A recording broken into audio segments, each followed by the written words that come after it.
오늘 말씀 보겠습니다.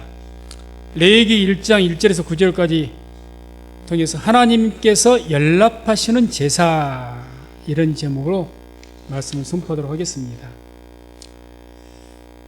1장 1절부터 9절까지 말씀을 교독합니다. 제가 먼저 1절을 봉독하겠습니다. 여호와께서 회막에서 모세를 부르시고 그에게 일러 가라사대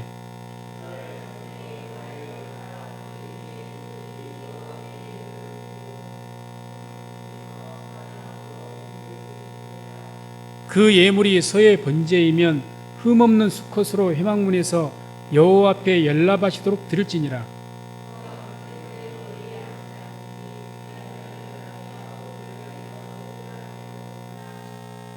그는 여호와 앞에서 그 수송아지를 잡을 것이요 아론의 자손 제사장들은 그 피를 가져다가 회막문 앞 단사면에 뿌릴 것이며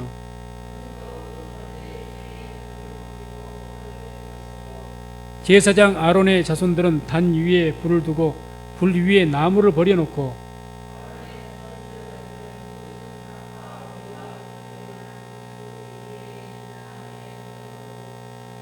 다같이 그 내장과 정갱이를 물로 씻을 것이요 제사장은 그 전부를 단 위에 불살라 번제를 삼을지니 이는 화제라 여호와께 향기로운 냄새니라. 아멘. 오늘 말씀은 5대 제사 중에서 번제라고 하는 제사의 방법입니다. 한 종류라기보다는 사실 한 방법이죠. 그 번제에 대해서 말씀을 합니다. 그래서 우리가 가장 중요한 제사를 세 가지 제사로 꼽죠. 속죄제, 속건제, 화목제. 이렇게 이것은 단독의 제사를 드려야 되는 그런 겁니다.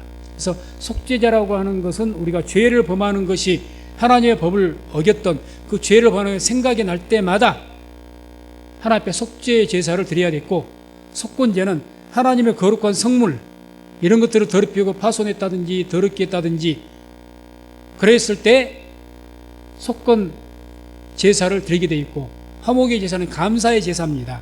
감사. 그래서 내가 감사하고 또 더 헌신하고 싶을 때 그런 마음가짐을 가지고 화목 제사를 드립니다. 그래서 이제 소제라고 있는데 그 소제라는 것은 이 가루로 드리는 제사로서 가루로만은 제사를 드릴 수가 없고, 그런 속죄제, 속건제, 화목제 이 제사에다 플러스해서 소제를 같이 합합니다. 특히 화목제는 소제를 반드시 합해서 같이 제사를 드리게 되어 있습니다. 그리고 번제는 하나의 제사의 종류가 아니라 태워서 드리는 제사의 형태를 번제라고 합니다. 태울 번자거든요. 그래서 속죄제는 반드시 번제로 드려야 됩니다. 모든 것이 다 번제지만은 다 제사는 번제로 드려요. 번제. 태워서 드리는 번제. 그래서 어떤 부위를 태울 것이냐는 또 다른 문제지만 그의 모든 기초적인 것은 이 태워서 드려야 되는 거죠. 그래서 오늘 이 내용은 번제, 특별히 이 번제에 대해서 속죄제에 대한 그런 말씀을 우리가 하고 있는 것을 볼 수가 있습니다. 그러면 이제 오늘 말씀 중에 3절에 이런 말씀이 나옵니다. 그 예물이 소의 번제이면 흠없는 수컷으로 회막문에서 여호와 앞에 연락하시도록 드릴지니라. 그래서 여호와 앞에 연락하시도록 드릴지니라. 연락하신다는 것은 쉬운 말로 본다면 하나님께서 기쁘게 받으시도록, 기뻐하실 열, 성경 원어의 뜻도 똑같습니다. 기뻐 받으시도록 드려라, 이런 뜻이죠. 그러면 하나님께서 그 제사를 기쁘게 받으셔야 되는데 어떻게 제사를 드리는 것이 기쁘게 받으시는 것이냐? 말씀의 규례대로 드리면 기쁘게 받으십니다. 아멘. 말씀대로, 율법대로, 성경에 기록된 대로 제사를 드리면 되는 거예요. 우리의 삶도 하나님께서 우리 삶을 어떻게 기쁘게 받으시냐?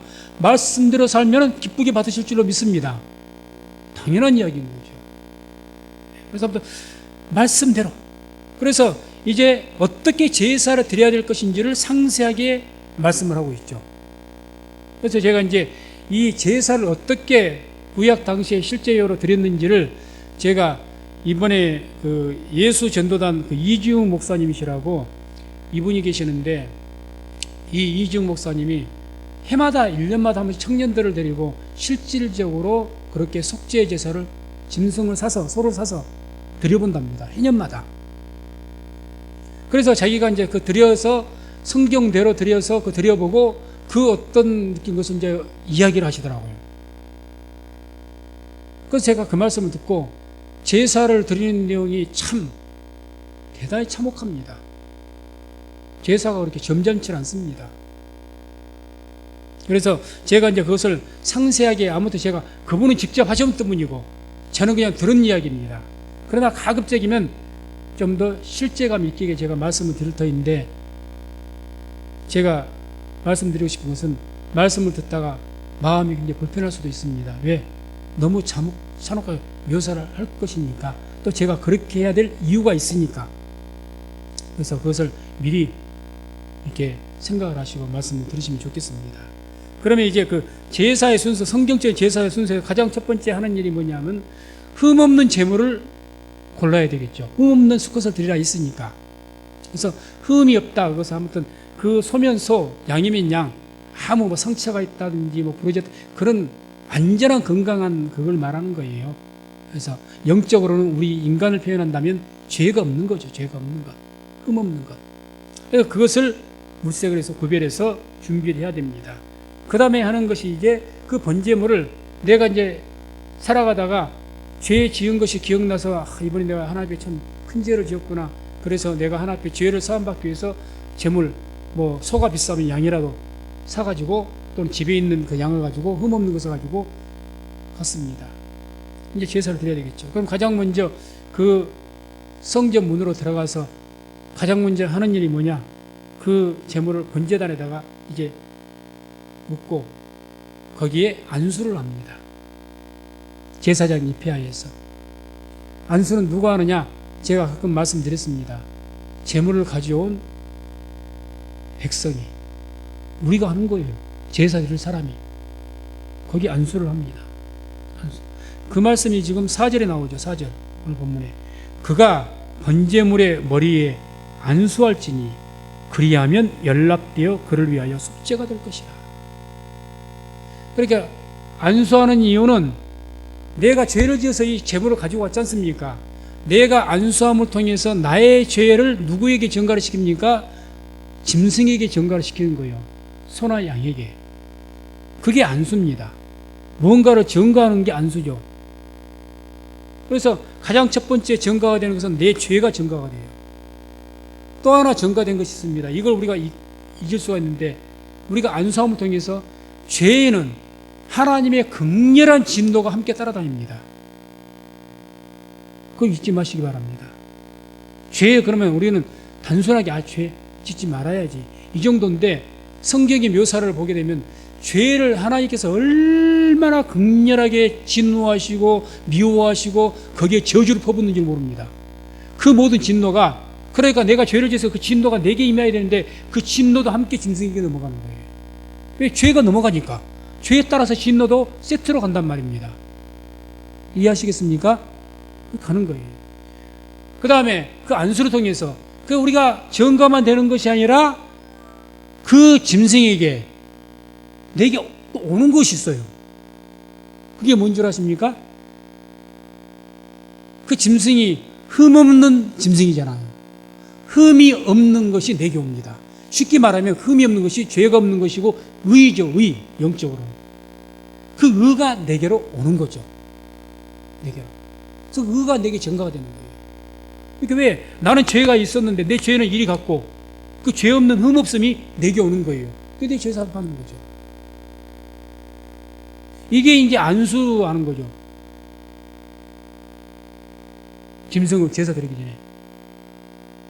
그 다음에 이제 본격적인 이제 제사를 드리죠. 한번 짐승을 잡죠. 그게 5절의 말씀이죠. 그는 여호와 앞에서 그 수송아지를 잡을 것이요. 누가 잡습니까? 전문 도살자가 잡는 게 아닙니다. 제물을 가지고 온 당사자인 성도가 평민이 자기가 잡습니다. 그 사람이 뭐 자기 아주 고관이든지 누구든 상관없어요. 자기가 왕이라도 자기가 잡아. 왕도 자기가 잡아야 됐을 것 같아요. 직접 잡아야 됩니다. 규리는 죄인 당사자가 나의 죄를 위해서 하는 것이라면. 그래서 이제 우리는 그 뭐 어떤 전문 도살자가 아니고 본인이 잡아야 된다는 거. 그래서 이제 이 잡는 방법이 어차피 잡는다는 것은 그 짐승을 죽여야 될 것 아닙니까? 근데 그 과정이 이제는 그 잡는 방법에서 우리가 흔히 들었던 탈무드라든지 탈무드의 배경이 된 미드라시 이런데 이렇게 하나님 율법을 더 정확하게 잘 지키기 위해서 상세한 묘사가 나왔는데 거기에는 뭐 심지어는 뭐 이 성경에는 나오지 않는 뭐 칼은 몇 센치짜리가 돼야 되고 칼은 어떤 식이 돼야 되고 뭐 잡을 때는 어떻게 잡아 이런 묘사가 되어 있답니다. 근데 그 중에서 이제 짐승을 잡을 때 그 세 군데 급소를 이제 이렇게 해서 죽여라고 가르치는 내용이 있어요. 그 세 가지가 어떻게 잡느냐. 첫 번째는 미간 사이 짐승의 이게 급소니까 여기를 칼로 찔르든지 해서 죽이라는 이야기죠. 두 번째는 심장을 향해서 찔러서 죽여서 잡으라는 이야기입니다. 세 번째는 동맥을 끊어라. 이 셋 중에 하나를 선택하게 합니다. 너는 어떤 것이 낫겠느냐? 제사장이 묻겠죠.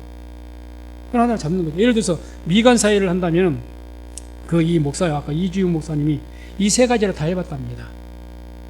세 가지를. 그래서 이제 이 미간 사이를 이렇게 하는데 미간 사이 이만한 그 칼을 아주 단단한 칼을 준대요. 칼을. 그러면은 자 소가 됐든지 양이 됐든지 그 잡기 위해서 번제단 그 다리에다가 아주 그 목을 갖다가 못 움직이게끔 꽉 묶은답니다. 움직이면 안 되니까. 잡는데 이거를 있느냐 우리가 이 미간 사이에 이 두개골을 뚫고 급소를 찔러서 직사시켜야 되는데 이분이 하는 말이에요. 전문 도살자도 한 번에 못 찍는답니다. 정확하게. 못 찍은데. 왜? 짐승이 두려움에 질려갖고 몸부림을 친다는 거예요. 왜? 짐승이 자기가 이제 그 예감을 알죠. 자기를 지금 죽일 거라는 걸. 그러다 보니까 막 틀어버리니까 찍다 보면은 이게 꼭 빗나가서 대부분이 눈을 찔러버린답니다. 눈을. 있는 힘보다 이렇게 찍는데. 그럼 막 피가 몸부림을 치고 차철 눈을 찍어. 대부분 다 아무리 잘해도 한쪽 눈은 찍어서 눈이 파열돼 버리고 터져버리고 눈알이 튀어나와 버리고. 그렇게 해서 한 번, 두 번에서 찍어서 성공하는 것이 아니고 죽여지는 것이 아니고 몇 차례를 해야 찍어서 그 짐승이 죽는데 하도 이제 오래 찍다 보면 안 찍어지면 그 두개골이 내려앉아 버린답니다. 그래서 골이 튀어나오고 눈알이 튀어나오고 피는 낭자하고 그래야 죽인다는 거예요.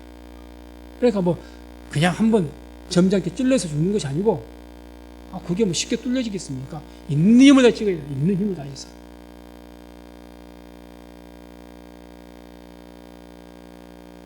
그러니까 그 목사님이 자기가 그렇게 한번 죽여보고 딱 한 번 해보고 너무 그것은 잔혹해서 또 그 짐승의 눈을 보고 하는 일이라 너무너무 잔인해서 그 뒤부터는 안 했답니다. 본인은 이제 말하기를 이제 항상 동맥을 끊어서 이렇게 그동안 계속했다고 말씀하는데 아무튼 그런 과정을 통해서 이렇게 죽이는 거죠. 그 다음 두 번째 방법이 뭡니까? 심장이죠. 심장. 이 심장을 선택하면 그 레위인이나 제사장이 그 백성에게 칼을 주는 것이 아니고 칼을 그 짧아서 어지간해서 심장 깊이까지 안다니까 긴 꼬챙이를 갖다 준대요. 꼬챙이를. 그걸 가지고 그것도 이제 있는 힘을 다해서 심장을 찔러야 되는데 정확히 찔러야 되는데 심장을 정확히 명령 이것도 역시 쉽게 안 된다는 거예요. 안 맞춰진다 심장이 안 꽂힌다는 거예요. 그러니까 아무리 잘해도 계속 여러 번 몇 번 했던 분들도 7, 8번 이상을 찔러야 심장을 찌른답니다. 그러니까 그런 과정을 통해서 그 찌르는 가운데 짐승이 가만히 있냐고요. 그러니까 짐승하고 아주 피 범벅에서 막 이거 뭐 전쟁을 치른다는 거예요. 땀을 팔팔 특히 중동 그 날씨 얼마나 덥습니까? 더군다나 번제단 그 불덩이 옆에서 하는데 땀 팔팔 흘리고 이주영 목사님이 그 이야기를 해요. 청년들을 데리고 이제 이렇게 제사를 드린다고 한번 경험해 볼 사람 하면 이제 호기심에 청년들 따라온대요. 해보겠다. 그래갖고 오기 전까지만 하더라도, 제사 되기 전까지만 해도 웃고 어쩌고저쩌고 이렇게 한답니다. 처음에 이렇게 설명 듣고 이렇게 딱 짐승을 잡기 직전까지만 해도 다 뭐 이렇게 웃고 좀 있대요. 그러다 딱 제사를 딱 하고 이런 과정이 들어가면 일시에 말 한마디 안 한답니다. 다 눈빛에가 긴장감, 또 어떤 자매들이 마음 약한 자매들이 펑펑 울기라고. 그 목사님 표현이 그래요. 분위기가 말 한마디 잘못해서 싸움 붙게 생겼다는 거예요. 그렇게 긴장한다는 거죠. 그럴 수밖에 없죠. 그 짐승 하나 잡는 것이, 저는 사실 태어나서 닭 한 마리 목 한 번 비틀어 보지도 못했어요. 제가 충분히 공감이 갈 이야기더라고요. 그거 찌르는 게 쉽겠습니까? 절대 쉽질 않아요. 온 힘을 다해서. 그런 표현, 사력을 다해야 된답니다, 처음에는. 무섭기도 하고 그러니까 사력을 다해야 된대요. 사력을 다해서. 그러면 땀이 빨빨 흘리고 온 몸에 그냥 피가 튀니까 얼굴이고 어디고 그냥 피 범벅이 되고, 사람과 잠본대요, 지금 제사 드리고 있는 사람이.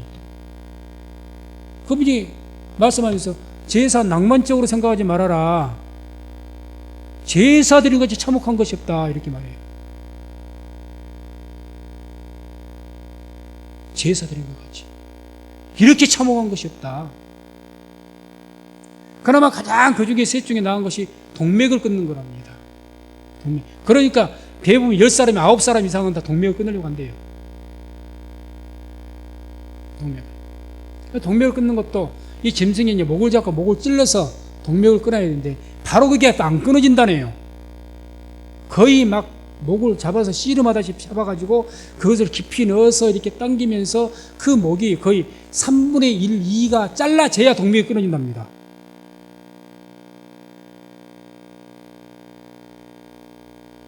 그러니까 거의 이렇게 동맥까지 끊어지게 되면 목이 3분의 2 잘라고 목이 덜렁덜렁 한대요. 짐승의 목이. 그런데 또 동맥을 끊어도 그때는 다른 것을 즉사 심장을 찌르고 여기 미간을 찌르는 것은 그래도 그렇게 힘도 가져도 바로 직사를 하는데, 이 동맥을 끊는 것은 20분에서 25분이 걸린대요. 숨이 끊어지기가. 시간이 그렇게 걸린답니다. 시간이. 그러니까 이 제사를 한번 드리기 위해서 뭐 짐승이 제대로 드려야 되니까, 법에 따라서. 그렇게 드려야, 아까 우리가 여호와 앞에 연락하시도록 드리지니라. 하나님께서 기뻐서 받으시기 위해서는요, 이렇게 드려야 맞는 거예요. 이렇게 드려야 되는 거예요. 어떤 분이 그러더랍니다. 아니, 꼭 그렇게 짐승을 잔인하게 무식하게 잡을 필요는 뭐 있느냐. 몽골 같은 데 가보니까 짐승을 잡는데 피 한 방울 안 나고 그렇게 잡더라. 그렇게 잡으면 안 되느냐. 몰라서 안 잡겠습니까? 성경이 법대로 잡으려고 하다 보니까, 피 흘리는 제사를 드리기 위해서. 몰라서 그렇게 안 잡는 게 아니라는 거죠. 율법의 규례가 이렇다는 거예요. 율법의 규례가. 그래서 그렇게 잡는다는 거죠. 잡아서 겨우겨우 이제 숨을 끊어놓으면은 이제 한숨을 좀 돌리고 겨우 그렇게 해서 땀도 어떻게 수건으로 좀 몰고 피도 좀 닦고, 그렇게 하면 그 다음에 해야 될 일은 뭔 줄 아십니까? 그 다음에 해야 되는 것이 이제 가죽 벗겨야 돼요. 가죽. 소 가죽이 됐든지 양 가죽이 됐든지 그 껍질을 완전히 홀라당 벗겨야 됩니다. 그 역시 백성이어야 되죠.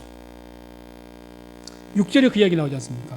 그는 또 그 번제 희생의 가죽을 벗기고 나머지 마지막 각을 뜬다고 했죠. 가죽. 그래서 이 다리부터 다 이렇게 잘라가지고 껍질을 하나 뜯어서 벗겨야 된다. 온 짐승이 가죽.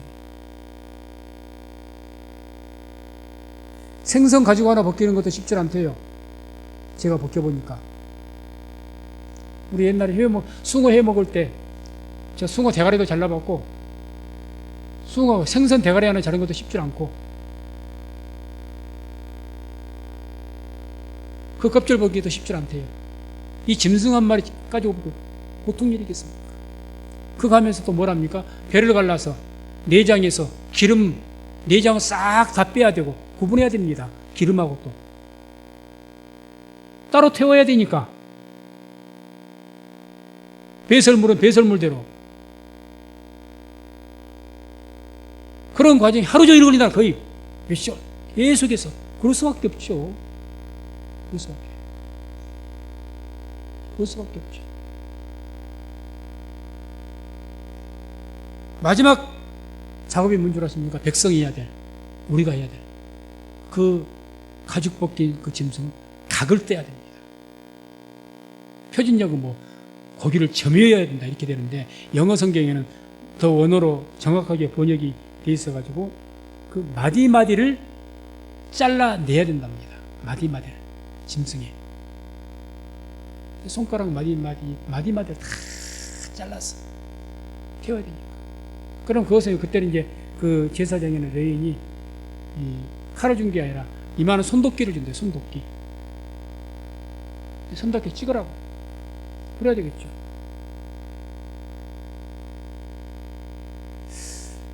보통 잔혹한 일이 아니죠. 사실 이스라엘 백성들은요, 율법에가 시체를 만지지 않은 부정한 자가 되어서 이런 도살하는 행위는 굉장히 가증한 행위로 여깁니다. 율법이 그러니까 시체만 만져도 부정한데 이렇게 죽이기까지 하고 이렇게 하면 얼마나 부정해지겠어. 근데 성경에서는 시키니까 또 제사 드릴 때는 할 수밖에 없는 거죠. 그러니 그것이 얼마나 끔찍하고 힘들겠습니까? 힘든 거죠. 제사장은 뭘 한 줄 아십니까? 레인들하고 딱 한 게 있습니다. 9절 보면은 뭐라고 말하? 그 내장과 정갱이를 물로 씻을 것이요. 제사장은 이 씻는 것도 백성이 하죠. 제사장은 그 전부를 단위에 불살라 번제로 삼을지니 이는 화제라 여호와께 향기로운 냄새니라. 단에 피 뿌리고 태우는 것만 제사장이 합니다. 그 외에는 전부 백성이 합니다. 이런 일을 이스라엘 남자들은요, 율법대로 한다면 1년에 최소한 3번 이상을 해야 됩니다. 매년 3차 하나님께 보여야 됐거든요. 절기 때마다 3번을 해요. 3번을. 속된 말 이런 짓을. 이 제사란 게 우리같이 이렇게 점잖게 드리는 것이 그런 의미의 제사가 아니라는 거죠. 구약시대는 아주 그 제사 한 번만 드리는 것이 너무 잔혹했고, 그래서 이지웅 목사님이 처음에는, 지금은 그래도 계속 하다 보니까 그래도 지금 견딜 만한데, 처음에 할 때는 그 짐승을 자기가 한번 했던 그 트라우마 때문에 너무 오래 가더랍니다. 그 짐승의 눈이 그렇게 이제 죽게 되니까 팔을 죽어가면서 이렇게 찔러서 이제 점점 동맥을 자르게 이렇게 되면 점점 죽어가고 그 눈빛을 주인을 본다네. 또 양은 또 특히 양을 죽이면 양은 또 그 다른 소나 염소는 그렇게 죽일 때 몸부림을 많이 친다네요. 특히. 근데 양은 묘하게 해요. 죽을 때 그렇게 몸부림 안 치고 왜 부르르 떨다가 그냥 주인 한번 쳐다보고 부르르 떨다가 그렇게 죽어간대요. 다른 것들은 그냥 몸부림을 치고 뒷발질을 하고 앞발질을 하고 난리가 아니다는 거예요. 그러니까 쉬운 말로 그 이야기를 하더라고요. 이 목사님이. 특히 염소가 더 그러는데, 소보다는 훨씬 더 그러는데, 염소가 그러는데, 하도 그러니까 한 사람은 도저히 안 되니까 양 옆에서 다리를 잡고 묶고 난리가 아니랍니다. 워낙에 몸부림을 쳐버리니까. 그러니까 그놈은 죽여도 좀 덜 밉더라는 거예요. 덜 불쌍하다라는 거예요. 양은 죽이는데 너무 그것이 자기 트라우마가 되라는 거예요. 이게 좀 발악을 해야 팔아먹으라. 그래서 이사야서 53장에 그 어린 양이 도수장이 끌려가니 잠잠히 양털 깎는 자 앞에서 잠잠한 같이 잠잠했다는 그 말씀이 기억났다는 거예요. 아무튼 이 제사의 과정은 너무 잔혹합니다. 잔혹하죠. 근데 이거 3번 이상 했다는 거예요. 근데 더 놀라운 것은 오늘 말씀 중에 보면은 9절에 또 뭐라고 말합니까? 이는 화제라 여호와께 향기로운 냄새니라 이렇게 했다는 거죠. 이게 표준역에서는 이렇게 번역이 됩니다. 이는 제물을 불에 태워서 그 향기로 나 주를 기쁘게 하는 살라 바치는 제사이다. 한마디로 그 향기로 나를 기쁘게 하는 제사라는 거예요. 아니, 사랑이 많으시고 자비가 많으신 하나님께서 이 잔혹한 도살이죠. 도살. 이것은 이 잔혹한 잔인한 제사를 보시고 기뻐하신다? 뭐 향기로운 냄새다? 무슨 하나님이 이러시냐? 아니 그냥 고통 없이 피를 빼서 피를 흘리게 하면 됐지 굳이 이렇게까지 할 필요가 뭐 있는가? 제가 이 말씀과 연관해서 바로 이제 이어지는 것이 이런 제물로 오신 분이 누구십니까? 예수님이시라는 거죠. 예수님 우리 화목제물로 오신 것 아닙니까? 그래서 저는 항상 신앙생활하면서 옛날부터 그 생각을 많이 한 거예요. 예수님이 죽으셔야 우리가 구원받는 사실이다. 피를 흘리셔야 된 것. 그런다고 그렇게 잔혹하게 참혹하게 죽으실 이유가 또 뭐 있는가? 최대한 고통 없이 죽으셔도 됐지 않는가? 거기에 대한 궁금증이 굉장히 많았어요. 그런 궁금증이 있는데 이 제사 또한 제가 이제 그 말씀을 들으면서 이중 목사님한테 제가 그 질문이 들어가는 거예요. 왜 저렇게까지 해야 되냐 그 말이에요. 왜 저렇게까지 해야 되냐?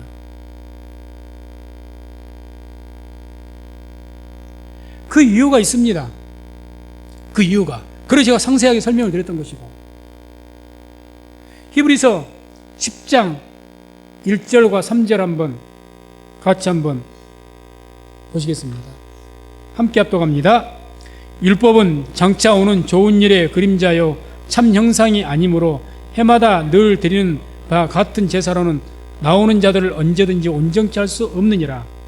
그러나 이 제사들은 해마다 죄를 생각하게 하는 것이 있나니. 아멘. 자 보세요. 1절은 뭐라고 하십니까? 이 제사가 율법의 제사가 뭐라고 합니까? 제사로서 누구든지 온전케 못한다. 완전하게 그 죄를 사해 주지 못한다 그러지 않습니까? 짐승의 제사가 죄를 우리의 죄를 완전히 사해 주지 못합니다. 아멘. 그럼에도 불구하고 왜 이렇게 잔혹하게 하냐는 거죠.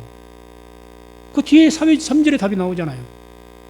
그러나 그렇게 완전케는 못하지만 그 말이죠. 그러나 이 제사들은 해마다 죄를 생각하게 하는 것이 있다. 주님께서 그와 같이 제사를 드리도록 율법에 명하신 이유는 그 제사를 드리는 과정을 통해서 죄를 기억해라. 그 죄에 대한 하나님의 진노가 얼마나 무서운지를 너희가 잊지 말아라. 이 의미가 있다는 거죠.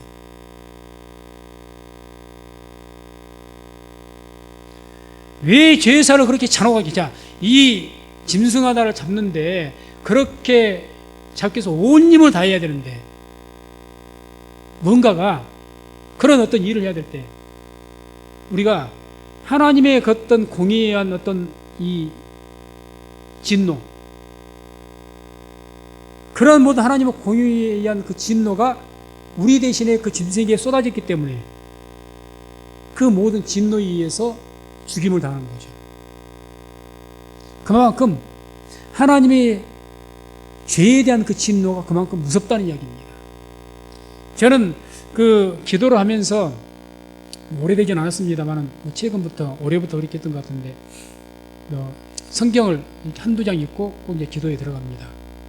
지금 그래서 에레미야를 계속 읽고 있는데 에레미야 내용을 한번 쭉 읽어봤더니 하나님께서 죄를 얼마나 미워하시는지 우리식으로 표현하면 몸서리치게 미워하십니다.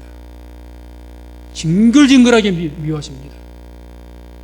하나님께서 백성들 사랑한다고 했다가 죄를 지으면 그냥 얼마나 무서운 말씀들을 하시는지 쉬운 말로 다 쓸어버리겠다는 거예요. 그냥 돌아보지도 않겠다는 거예요. 말씀들이 무서운 말씀들이 쏟아집니다. 막 심장이 떨리는 말씀들이 쏟아집니다. 그건 뭘 말씀하느냐? 백성을 미워하시는 것이 아니라 그 죄에 대해서 그만한 진노가 크시다는 이야기죠. 진노가. 그럼 우리가 이런 것을 통해서 그 주님께서 죄에 대해서 얼마나 진노하시는지를 우리가 알아야 될 줄로 믿습니다. 그래야 우리도 주님과 같이 죄에 대해서는 몸서리를 쳐야 되는 거예요. 몸서리를 쳐야 되죠. 짐승을 잡을 때마다 그렇게 이게 지금 내 죄 때문에 이렇게 하지만은 내 죄 때문에 이렇게 하면서 하나님께서 얼마나 그 죄를 우선 심장이 떨릴 것 아닙니까? 제사를 지낼 때마다. 그것 때문에 이렇게 잔혹하게 죽여놓고 또 죄가 쉽게 지어지겠습니까? 쉽지 않죠. 그래서 예수님께서는 로마서 3장 25절 26절 보면 이 예수를 하나님이 그의 피로 인하여 믿음으로 말미암는 화목 제물로 세우셨으니 라고 말씀하신 것처럼 화목의 제물로 세우신 거죠. 제가 아까 말씀을 드렸습니다. 예수님께서 죽으신 것은 죽어야 우리가 구원을 받기 때문에 이해를 하지만 왜 그와 같이 참혹한 모습으로 죽으셔야 됐는가?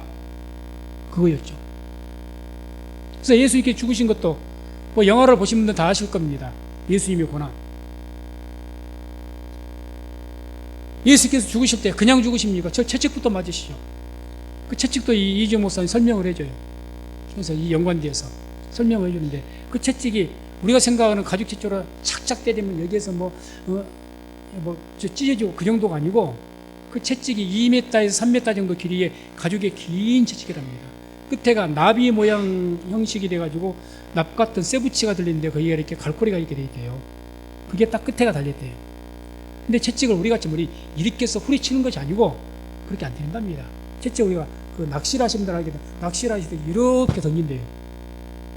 그 끝에가 쇠가 해갖고 중심이 있으니까 그리고 휘감이 길기 때문에 그게 딱 가서 사람의 딱 몸에 가서 휘 감긴답니다. 딱 감기면 그 다음에 그걸 잡아 당겨버리는 거예요. 그러면 이 쇠붙이가 여기에 갈비뼈에 걸리면 갈비에 걸쳐갖고 살점과 함께 떨어져 버린다는 거죠. 머리에 맞으면 이런 데 걸리면 떨어져 나가는 거죠. 떨어져 나가는 거죠. 이 채찍질을 주님께서 당하셨습니다. 피가 낭자한 거죠. 낭자한 거죠. 그러고 그 고통만 당하셨습니까? 사실은 그 채찍질을 한 것도 십자가형이 워낙에 고통스럽기 때문에 빨리 죽게 하기 위해서 그 채찍질을 한 겁니다.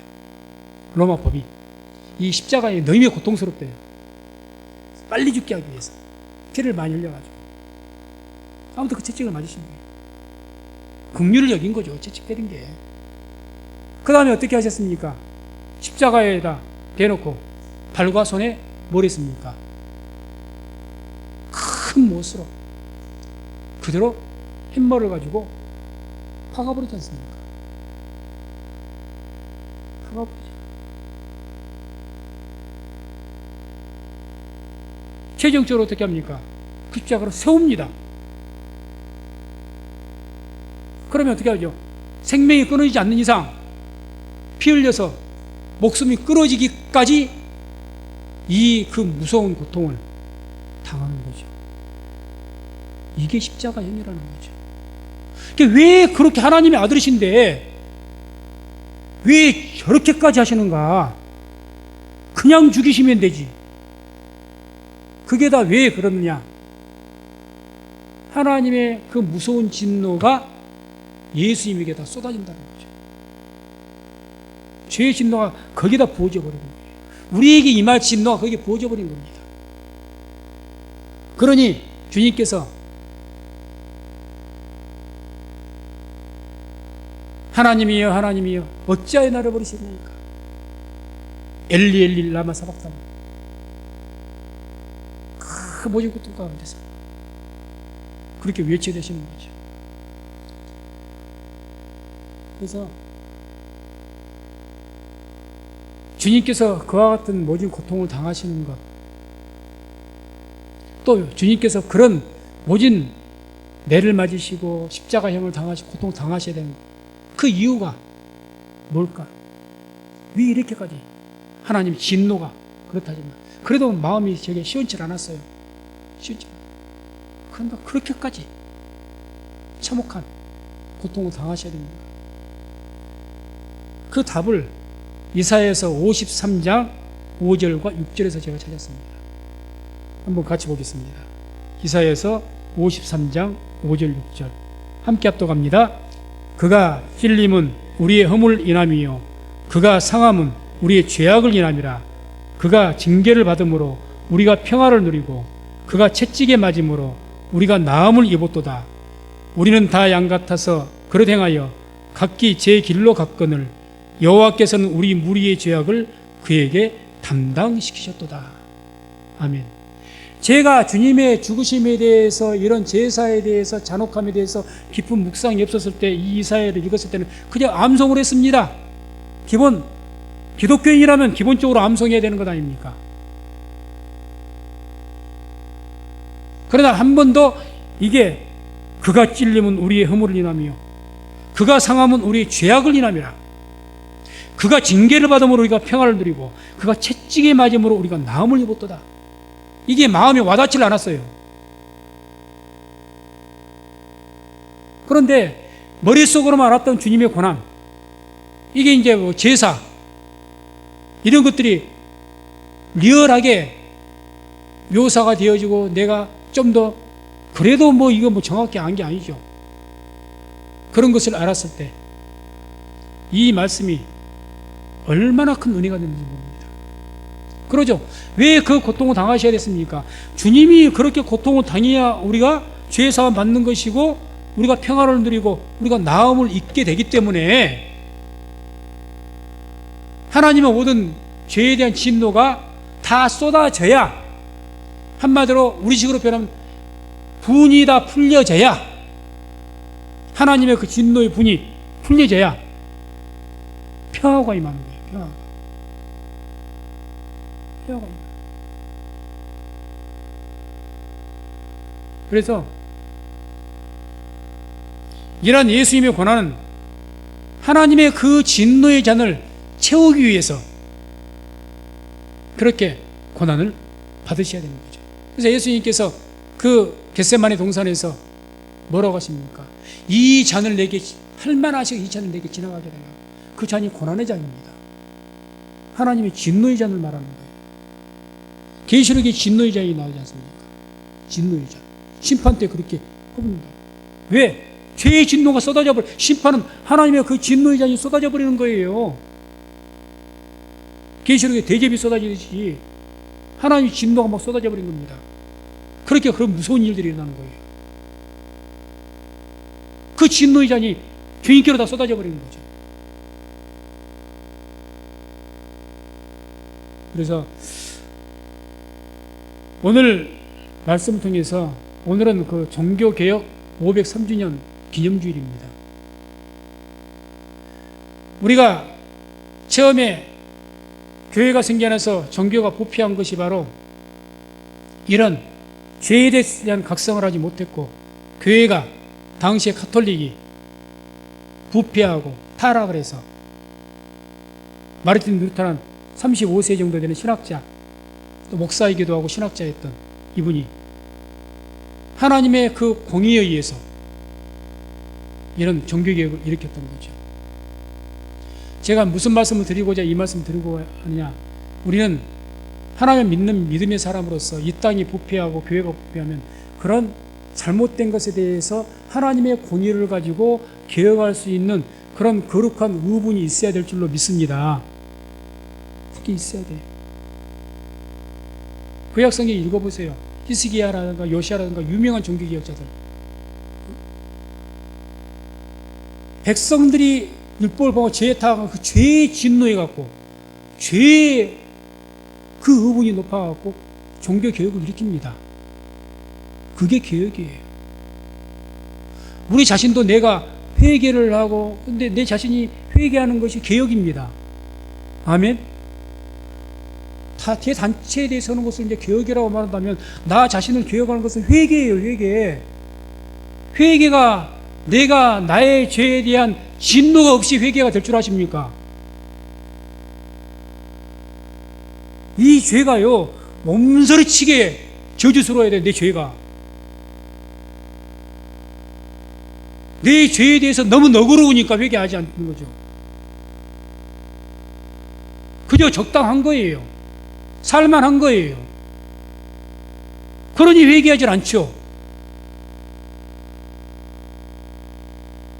그래서 이번 종교개혁주의를 우리가 기점으로 해서 오늘 말씀을 생각하시면서 우리 자신이 하나님께서 우리의 죄를 대해서 얼마나 진노하시는지, 그 진노의 크기가 얼마나 큰지를 알게 되는 그러한 시간 되기를 주의 이름으로 축원을 드립니다.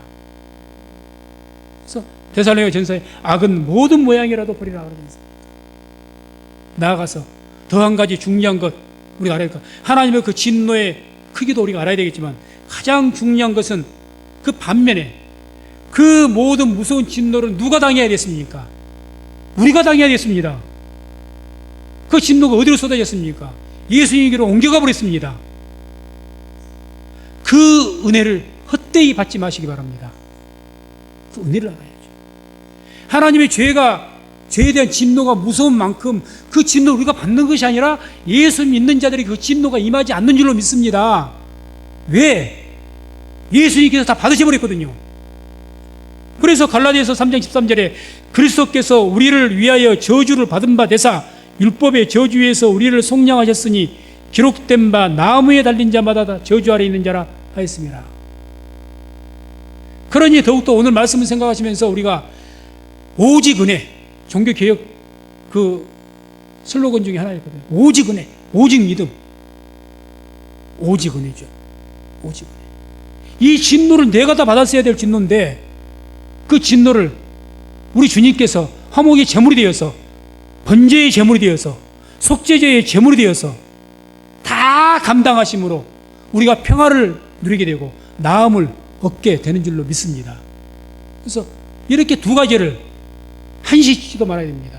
죄에 대한 하나님의 진노에 대해서 우리가 너무 경홀히 여기니까 하나님 은혜를 값싸게 여기는 거예요. 아, 은혜, 믿으면 은혜 받는다, 그 구원 받는다, 그러니 대충 살아도 되는 것 같이 이 죄에 대한 그 진노를 우리가 깊이 깨달아야 주님에 대한 은혜를 우리가 알게 되고, 주께서 그렇게 모진 것도 다 죽으심을 통해서 우리에게 은혜를 주신 것, 그걸 우리가 헛되이 안 버린 겁니다. 헛되이 얘기죠. 그래서 고린도후서 6장 1절 한번 읽고 마치도록 하겠습니다. 함께 합독합니다.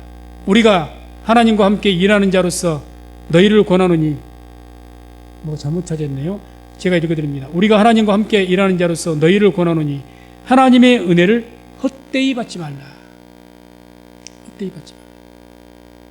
그래서 하나님의 은혜를 헛되이 받지 않기 위해서 살아갈 때 우리가 주신 인생 헛되이 살지 마시고 하나님께 영광 돌릴 수 있는 값진 인생을 살아가시기를 주의 이름으로 축원을 드립니다. 그래서 우리가 항상 그렇게 살기 위해서 오직 믿음, 오직 은혜, 이러한 신앙으로 살아가서 하나님께 영광 돌릴 수 있는 저와 우리 모든 성도님들 다 되시기를 주의 이름으로 축원을 드립니다.